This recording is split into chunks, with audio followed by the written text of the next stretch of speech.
Assalamu alaikum dear 9th class. So dear 9th class, this is our Pak Studies lecture, and in this lecture we are going to study the fourth point, Akhuwat Bhaichara यानी fraternity and brotherhood. Brotherhood यानी कि इंसानियत में जो ऐसी क़ुव्वत जो इंसान को दूसरे इंसान से जो है लगाओ, उसके साथ जो मोहब्बत का जज्बा, उसके साथ हमें जैसे कहते हैं ना वो सिंपैथी जो हम कहते हैं कि किसी दूसरे के लिए वही जज्बात फ़ील करना जो अपने लिए फ़ील होते हैं। तो जो इस्लामी माशरा है ना, वो जो अख़ुवत भाईचारा है उसको एक अहमियत देता है। क्योंकि जो जज्बा इंसानी है ना, वो इसी चीज़ पे बेस करता है कि हम दूसरों का एहसास करें। तो आइए देखते हैं बुक के हवाले से क्या बात हो रही है। वो कह रहा है माशरे में, इस्लामी माशरे में अख़ुवत भाईचारा को एक ख़ास अहमियत हासिल है।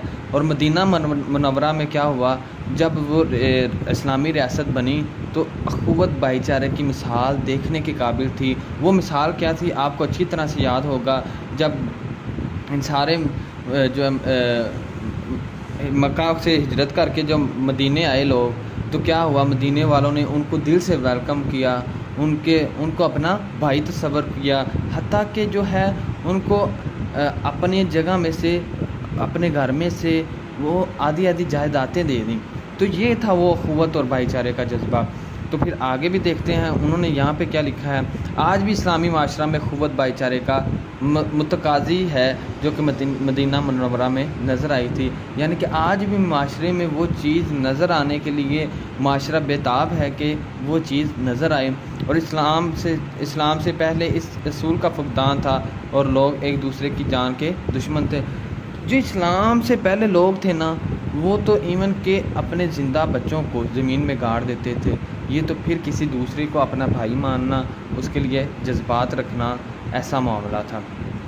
तो फिर क्या हुआ, लेकिन जब मदीना की रियासत बनी तो हुज़ूर सल्लल्लाहु अलैहि वसल्लम ने हुकूकुल इबाद यानी कि बंदों के जो हुकूक हैं उन पर ज़ोर दिया। यतीमों के हुकूक, बेवाओं के हुकूक, नदारों के हुकूक, दूसरे हुकूक जो दूसरे यानी कि जो हुकूक इंसानी हुकूक से रिलेटेड हैं, उनके बारे में आपने सख्त तलकीन की। आप सल्लल्लाहु अलैहि वसल्लम ने एक ज़ाब्ता हियात दिया, एक तफसीलन जो है ज़िंदगी का एक तरीका बताया ताकि लोग आपस में मोहब्बत से रह सकें, माशरे में भाईचारे की फ़िज़ा कायम हो। फिर ज़कात, खैरात, इस निज़ाम को वज़ा किया ताकि जो सूद जैसी हराम चीज़ें हैं ये कभी प्रमोट ना हो सकें। ठीक है, क्योंकि इस्लाम में दूसरों के इस्तेसाल की कोई गुंजाइश नहीं। फिर आगे जो बात है, अख़ुवत इस बात का दर्स देती है कि आपस में बरादराना ताल्लुकात इस्तवार करने चाहिए। अख़ुवत का मतलब ही यही है कि आपस में मिलजुल कर रहना, किसी के हुकूक सलब ना हो सके, यानी कि किसी के हुकूक दबाए ना जा सकें और ना ही कोई कमज़ोर पर जुल्म करे। हुज़ूर सल्लल्लाहु अलैहि वसल्लम का इरशाद है कि मुसलमान का भाई है और वो इससे खयानत ना करे। आप सल्लल्लाहु अलैहि वसल्लम ने कीना और हसद से बाज रहने का दर्स दिया, यानी किसी से जलने और किसी से बुग़्ज़ रखने से मना किया। लिहाजा मुसलमानों को चाहिए कि वो क्या करें, इत्तेफाक से रहें, एक दूसरे से मिलजुल कर रहें।